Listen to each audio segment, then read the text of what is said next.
Hey everyone, James Niggemeyer here. Thank you for tuning back into my YouTube channel.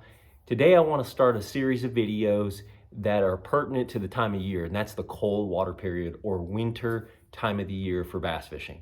I'm going to go over some different baits. I'm going to talk about where I throw them or the location, the color or patterns I like to throw them in, the retrieve, and the gear that I would suggest you use to throw them. Before I get into it, if you haven't already subscribed to my channel, please go ahead and hit the subscribe button. And if you like this video, please give me a thumbs up and drop a comment down below. So in this box, I've got a mess of balsa or cold water type baits. I've also labeled it finesse type cranks. It's just full of different baits that I've picked up over the years that I've used in different types of cold water environments, whether the water's clear or stained or what.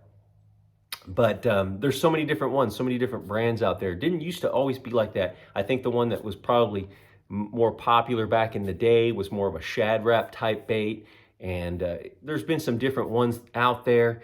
And the most important thing that I want to talk about is using a flat-sided bait. Now, it doesn't have to be made out of wood. It can be a plastic-bodied one. A flat-sided crankbait just works really well in the cold water or winter period of the year. You're talking about the coldest temperatures that you're going to bass fish in during the year. One of the things that I think really affects this period is everything in the watery environment is cold-blooded. And so you're going to have things that are moving slower and less exaggerated in its action. When the water's warmer, everything's moving faster, swimming faster at a greater speed. There's probably more action in just the overall movement of what's moving around down there. And in the cold water period, the opposite is true, which is why I feel like these baits work really well. But it also makes sense that these baits work well because lipless type crankbaits work well. Your rattle trap type baits, your red eye shads, and so many different other rattle baits out there on the market. So they're the same type thing. They've got that little tight vibration that comes through the water. And your flat-sided baits have different tight vibrations. Some are really tight, and then some have a little bit more action, but not quite as much as, say, a rounded bill or rounded body type bait. I want to show you some of the types that I've used over the years. This is an old discontinued Strike King one. It's out of their custom shop. It's called a flat shad. Of course, it's no longer made, but it is a balsa bait, has no rattles in it. Because it's balsa, it doesn't have a lot of weight, and with the flat-sided, it can be challenging to throw. And a lot of times guys will actually use these types of bait with spinning gear. And you can do that. I've done it with both and works really well. But I'll get into some of the gear in a little bit. But the flat-sided balsa crankbaits, and there's a lot of guys that make them out there, custom people, garage type people, independent people. But just your flat-sided balsa type crankbait works really well. Late fall into your colder water period is when I really start reaching for these guys. This is another one, is a Strike King Lucky Shad. I've caught them on those too. Got some here still in the package. And this is kind of a shad wrap profile type bait, and has some kind of a similar action, but these are made out of plastic and they've got a little rattle in them. So there's times when the bass want those. Here's another one. It's called a Strike King KVD 1.5 flat. And then they've got a new one from Strike King. It's an Andy Morgan signature series, and this is called the Chick Magnet. It's brand new. I've just got some, and I've thrown it just a little bit. It's got a really nice action. It's got a computer board type lip here, so it's going to be really durable. It's got awesome paint colors. And one of the things that's really unique, again, flat-sided crankbait, but it's got a little rattle in it. So you've got just a kind of a little, I think it's like, sounds like a little single knocking rattle inside there. And so it's going to be just enough to kind of draw fish to it if you're using it in more of a stained in water environment. So flat-sided crankbaits, generally clear water environments, but I've caught them in some of your stained. When it gets to when it starts to border into muddy, that's not what we want. We want clear water to stained water. Visibility of, I would say, minimum visibility, I would say 6 inches is what I would throw these on, or throw your flat-sided crankbait. There's variations to the rule, and it depends on just how stained it is and how long it's been stained or how long ago it was muddy. So some different things have to come into play, but definitely you want to try different types of flat-sided crankbaits because on any given day they might want one with a rattle, they might like the plastic, or they might want the plastic, they may want a balsa.